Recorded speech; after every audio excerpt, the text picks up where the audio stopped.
قرآن و حدیث کی روشنی میں سوال، کیا قوالی ساز کے ساتھ جائز ہے یا نہیں؟ امام احمد رضا نے تو ناجائز قرار دیا ہے، احکام شریعہ میں یہ بات درج ہے۔ آپ اس مسئلے کی وضاحت فرمائیں۔ دو چیزیں ہیں، ساز کے ساتھ جائز ہے کہ نہیں؟ ساز حاصل مصدر ہے ساختن کا، ساختن کا معنی بنانا، ساز حاصل مصدر ہے کس کا؟ ساختن کا، ساختن میں نے بنانا۔ پہلے ہے آواز، یہ جو میں نے ابھی ترنم سے گایا کہ اب چلے گا تیرے باپا کا نام یا زہرا، یہ جو میرا آواز نکل رہا ہے نا، یہ آواز ہے، یہ اس کے اندر جو غنائیت ہے اس کو کہتے ہیں سر، سر، ٹھیک ہے؟ غنائیت جس کو عربی میں لحن کہتے ہیں۔ حکم ہوا کہ قرآن کو لحن میں پڑھو۔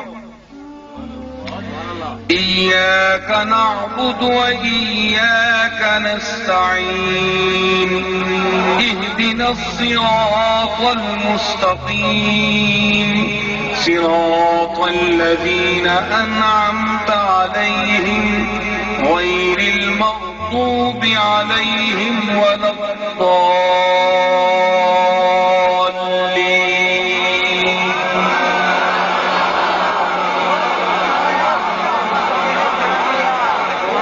سمجھ آئی؟ اس کو لحن کہتے ہیں۔ حضور فرمایا اس وچ پڑھو، جے نہ پڑھ سو تے پیچھے نماز پڑھنے والے نہیں آؤ لگے، غنائیت رکھو تاکہ لوگ کھڑے رہن تے ذوق پیدا ہوئے۔ حدیثاں میں گلو فرمایا کہ قرآن لتھا بھی درد دے لہجے، حدیث ہے درد دے وچ لتھا چاہیے درد والے پڑھن تے درد نال پڑھن تے درد غنائیت وچ آنا ہے۔ تے سب تو پہلے اگر اے من ہے، میرا جواب سنو، سب تو پہلے من ہے تے اللہ نے ہر بندے دے کاٹے دے اندر ساز کیوں فٹ کیتا ہے؟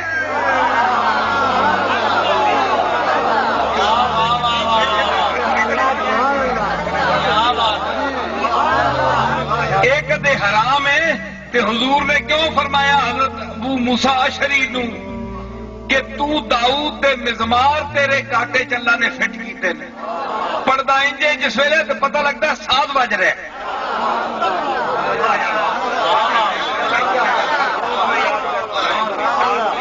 اگر یہ شرک ہے تے اللہ ہر بندے نو شرک دے کے بھیجیا، مشرک بنا کے بھیجیا۔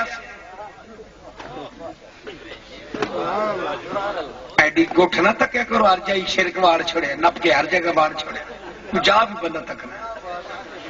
ساد آواز نال کیڑی جائز ناجائز دی گل ہے، تے ذوق دی گل ہے۔ سب تو پہلے گلا اس دی ساز ہے، ساز ساختن بنانا، او لکڑی دا ہے، تار دا ہے، خشک تارو، خشک چوبو، خشک پوس، از کجا بھی آیا دی آواز دوست۔ لکڑی بھی خشک، تار بھی خشک، سر تے بول رہی تیرے کو تے چنگی نہ پھر بھی۔ ایک خرج ہے، اے ساز ایک خرج اتنے رکھا ہے، وہ خرج ہے اچا ہو گئے، مقام موسیقی ہے۔ اسی ایویں ویلاں دینے والے پیر نہیں آ، چشتی نظامی آ تے ہتھوں کر کے دسنے والے چشتی نظامی آ۔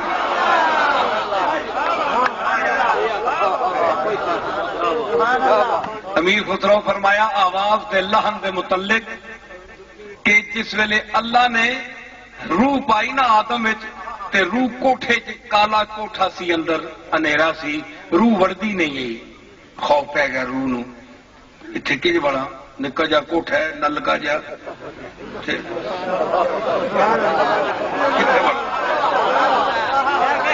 اے گناہ کرے گا کٹی مانگی میں رکھ لیجئے گا۔ قوالی کے بارے میں بہن نے پوچھنا قوالی سننا جائز ہے کہ نہیں؟ قوالی سننا بالکل جائز ہے، لیکن اس میں چند شرائط ہوں گی۔ نمبر ایک کہ جتنے قوالی پڑھنے والے ہیں وہ سب کے سب باشرع ہونے چاہیے۔ نمبر دو کلام بالکل قرآن و حدیث کے موافق ہونا چاہیے، کوئی چیز اس میں خلاف شرع نہ ہو۔ نمبر تین اس میں آلات لہو نہیں ہونے چاہیے، اور کوئی چیز اگر ایسی ہے بھی تو اس سے قصد لہو نہیں ہونا چاہیے، یعنی کوئی مطلب حظ نفس کا ارادہ بالکل بھی نہ ہو۔ چوتھا یہ کہ جو مجمع بیٹھا ہو وہ اہل کا مجمع ہونا چاہیے۔ نمبر پانچ پڑھنے والا بالغ ہونا چاہیے، نابالغ نہ ہو۔ یہ چوتھا جو ہے کہ اہل کا مجمع ہونا چاہیے، یعنی وہ واقعی سماع کے اہل لوگ بیٹھے ہوں۔ سماع کا اہل کون ہوگا؟ امام غزالی رحمۃ اللہ علیہ فرماتے ہیں کہ سماع کا یا قوالی سننے کا اہل وہ شخص ہوگا کہ اگر 7 دن کا فاقہ ہو جائے، پھر ایک طرف قوالی ہو اور ایک طرف روٹی رکھی جائے اور اسے کہا جائے کسی ایک کا انتخاب کر لو، تو وہ روٹی چھوڑ دے قوالی کی طرف آ جائے۔ اب ہم لوگوں کی صورتحال تو یہ ہے کہ قوالی چلتے ہوئے ہم سوچ رہے ہوتے ہیں کہ قوالی کے بعد ملے گا کیا کھانے کو، بریانی کی دیگ ہے یا حلیم کی دیگ ہے، تو یہ مطلب عموماً مجمع اہل کا ہوتا نہیں ہے۔ تو بہرحال میں یہ نہیں کہہ رہا ہوں کہ قوالی سننا، یہ جو بھی قوالی چل رہی ہے کہ وہ ناجائز ہے۔ ان شرائط کی روشنی میں آپ آسانی سے دیکھ سکتے ہیں کہ یہ شرائط میں نے اپنے پاس سے وضع نہیں کی ہیں، یہ اکابرین اسلام نے لکھی ہیں کہ پڑھنے والا باشرع ہو، بالغ ہونا چاہیے، کلام قرآن و حدیث کے بالکل موافق ہو، سننے والے اہل کا مجمع ہو، قصد لہو بالکل نہ ہو، کھیل کود حظ نفس کا ارادہ بالکل نہ ہو، اللہ تعالیٰ کے قرب کا ارادہ ہو، اور اس میں کوئی ایسے آلات لہو استعمال نہ کیے جائیں کہ جو دل میں غفلت کو پیدا کریں، تو اس کی گنجائش نکل سکتی ہے۔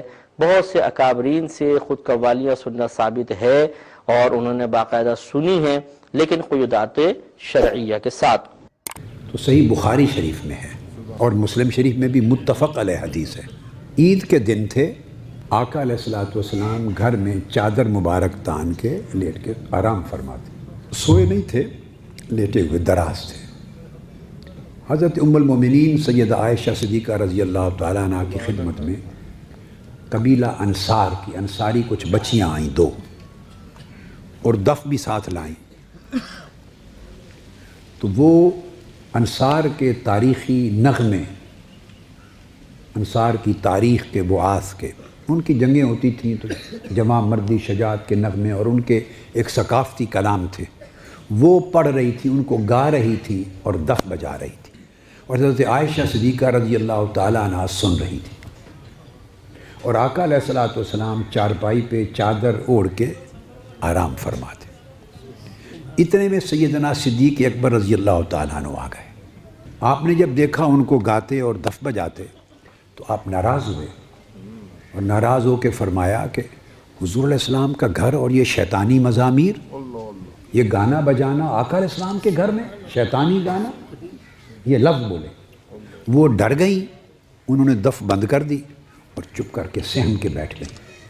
جب اتنی بات ہوئی تو آقا علیہ الصلوۃ والسلام نے کپڑا چادر مبارک چہرہ اقدس سے ہٹا لی اور مڑ کے دیکھا اور کہا ابو بکر، یہ ہمارے عید کے دن ہیں اور عید کے دن خوشی کے ہوتے ہیں، انہیں چھوڑ دو، مت روکو، پڑھنے دو۔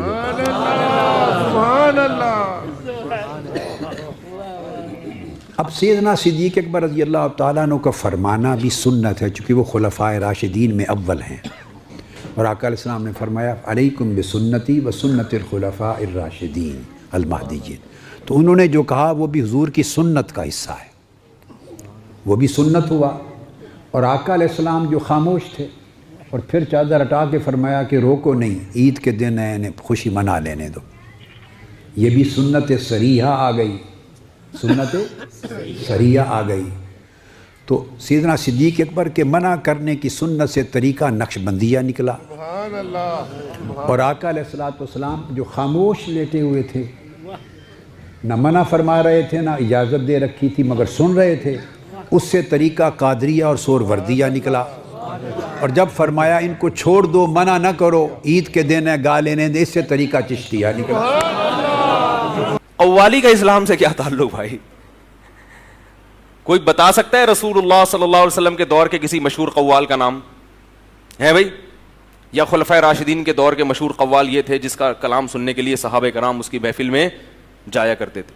یہ قوالی بعد کی بدعت ہے، انٹرٹینمنٹ کا ایک ذریعہ ہے. موسیقی سننی ہے, سر ہلانے ہیں, تو لوگ کہتے ہیں گانے کے بجائے یہ سن لو. بات ایک ہی ہے, کان ادھر سے پکڑو یا ادھر سے پکڑو, الفاظ چینج کر دیے لیکن لک وہی ہے, سارا وہی بیٹھے ہوتے ہیں, گھوم رہے ہوتے ہیں, ناچ رہے ہوتے ہیں.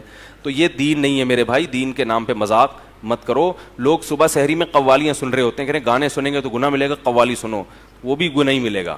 سمجھ رہے ہو؟